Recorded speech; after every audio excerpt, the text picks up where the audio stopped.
পেঁয়াজ দিয়ে মাছের কালা বোনা। এই যে দেখতে পাচ্ছেন মাছ ভাজি করে রেডি করে নিলাম, সাগরের মাছ।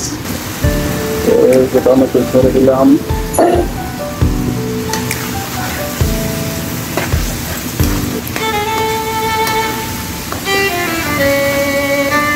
বন্ধুরা দেখুন আমি কিভাবে মাছের কালা বোনা তৈরি করি।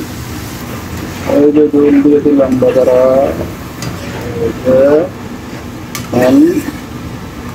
বলক ওঠার পর মাছগুলাকে ছেড়ে দিয়ে ঢেকে দেব।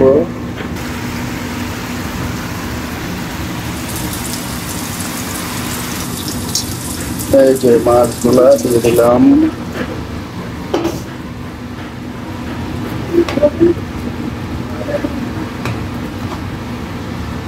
দেখুন বন্ধুরা দেখুন, দেখতে দেখুন আমার কাজ নিলাম একজন স্পেশাল বাবুর্চি। মাসে একবার পাক করি।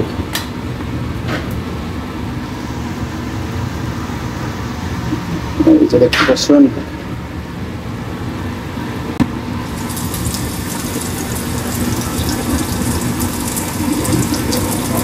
এখন চুলা ডেকে দেবো, চুলাটা ছোট করে, আগুন ফায়ার ছোট করে চুলা ডেকে দেবো, বাস শেষ আমার কথা।